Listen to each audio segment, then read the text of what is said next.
All right, picture this. It's the year 1405. You're standing there, looking out over the harbor of Nanjing, and you see something absolutely unbelievable preparing to set sail. Welcome to the Hidden Archive. Today, we're mapping out the story of a forgotten maritime empire. In this explainer, we're talking about the Ming Dynasty's secret fleet. This is the story of a civilization that reached the absolute edge of the known world, built the greatest navy in human history, and then, in an act of just breathtaking self-destruction, burned it all to the ground. So let's explore exactly how that happened. Take a look at this number right here, 317. What's really mind-blowing about this isn't just the number itself, it's the sheer impossible scale of it all. 317 ships left that harbor in 1405, and they were carrying 27,800 men. I mean, this wasn't just an expedition, it was a massive mobilization. They were venturing out across the Indian Ocean, touching the shores of Africa, trading with distant kings. And they did all of this a full 87 years before Christopher Columbus even set sail with his little fleet of 3 ships and 90 men. China had already done it all, decades before Columbus was literally even born. And honestly, this comparison brilliantly illustrates the jaw-dropping size difference we're talking about here. Just look at the scale. On one side, you have the Chinese Bao Chuan, or treasure ship. These absolute behemoths were over 400 feet long and 180 feet wide. They boasted 9 masts and completely advanced watertight compartments. Then, over on the other side, there's Columbus's flagship, the Santa Maria, measuring a mere 85 feet with just 3 masts. Columbus's entire fleet could have easily fit on the deck of just one of China's treasure ships. It's a technological gap that still leaves historians completely stunned today. Now, to understand how this incredible fleet even came to be, we have to start with our unlikely hero, a man named Zheng He. He was born in 1371 in the Yunnan province to a Muslim family, and honestly, his story really should have been just a tragic historical footnote. He was captured by invading Ming forces as a young boy, his father was killed, and he was castrated and forced into servitude in the imperial court. But somehow, he survived that immense trauma and capture to eventually become this brilliant, towering figure in Chinese history. Despite his brutal beginnings, Zheng He became someone who was impossible to ignore. Historical records actually describe him as physically imposing, over 6 feet tall with his booming, commanding presence. But it was his mind that truly set him apart. He was highly intelligent, multilingual, and an absolute master of strategy and organization.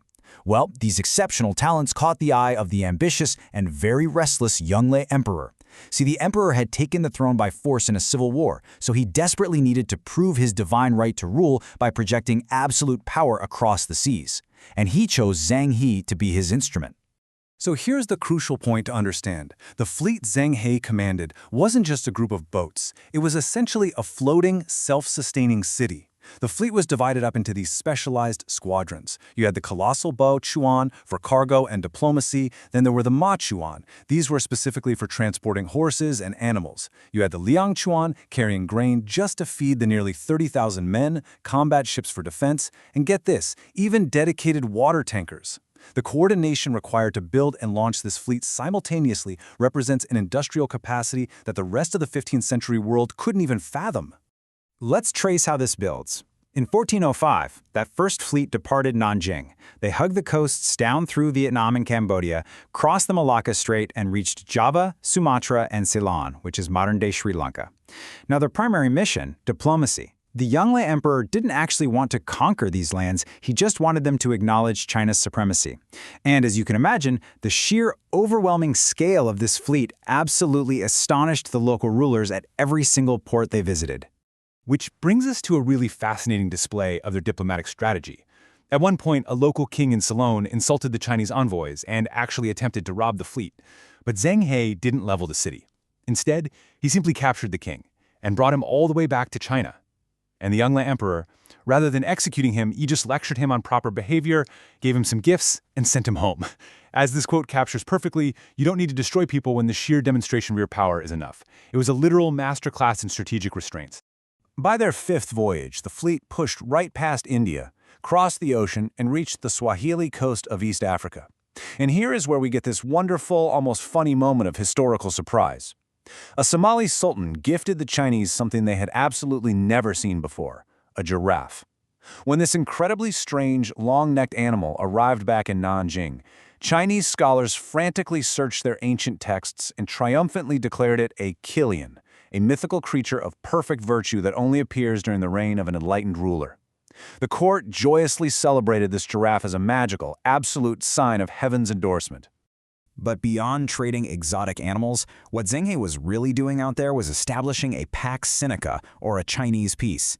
He was weaving together this massive web of diplomatic relationships, trade agreements, and mutual goodwill. This network stretched all the way from the Chinese mainland over to Arabia and down the eastern coast of Africa. At its peak, this incredibly lucrative system connected more wealth and more diverse peoples than Europe could even conceptualize at the time. I mean, it was a functioning version of globalized trade, centuries before we thought globalization even existed. But then, everything changes abruptly. In 1424, the expansionist Yongle Emperor dies while out on a military campaign. The throne passes to his son, the Hongxi Emperor. Now, this new ruler is cautious, he's conservative, and he's heavily influenced by a faction of Confucian scholars who held a very, very different worldview. To them, China was the center of civilization, completely self-sufficient. They viewed the sea as chaotic, foreign trade as vulgar, and these massive voyages, they saw them as an absurdly expensive vanity project. So, the new emperor systematically dismantles his father's global vision in 4 swift, brutal steps. First, he cancels all future voyages. Second, he orders any ships currently at sea to turn around immediately. Third, he completely halts all construction at the great shipyards. And finally, and this is wild, he reassigns tens of thousands of highly trained naval crew members to farming duties. The new administration simply decided that the empire's vast wealth shouldn't be spent exploring the seas, but rather building up the Great Wall to protect against threats from the north. There was one brief reprieve, though. A subsequent emperor authorized a 7th and final expedition in 1430, mostly just to repair diplomatic ties that had frayed during China's sudden absence. Zheng He, who was now in his 60s and in failing health, commanded this final, somewhat melancholic voyage. And somewhere out there in the Indian Ocean on the return trip in 1433, the great admiral died. He was buried at sea. And that marked the absolute, tragic end of China's open ocean ventures. Which brings us to the most dramatic climax of our explainer. Because the conservative officials didn't just let the naval program fade away naturally, they enacted a deliberate, devastating erasure of history. Detailed sailing records, ship logs, navigational charts, they were all systematically gathered and destroyed. Those mighty treasure ships, they were simply left at anchor to rot into the silt. Literally within a single generation, the institutional knowledge of how to build these marvels of engineering was entirely lost. And the state's paranoia went even further. They passed a series of laws known as the Haijin, or the Sea Ban. This wasn't just a suggestion, they essentially legislated human achievement out of existence. Private overseas trade was strictly banned.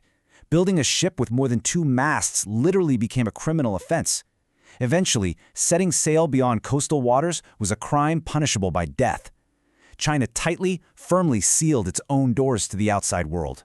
Now, there is a stark, absolutely fascinating historical contrast here, because while China was busy burning its ships, a tiny European kingdom was looking outward.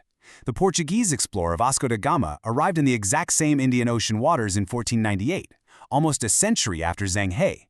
But look at the difference in their methods. While the Chinese arrived with silk, porcelain, and diplomacy to build relationships, the Europeans arrived with cannons and demands. When a local ruler declined special privileges, da Gama just bombarded the city.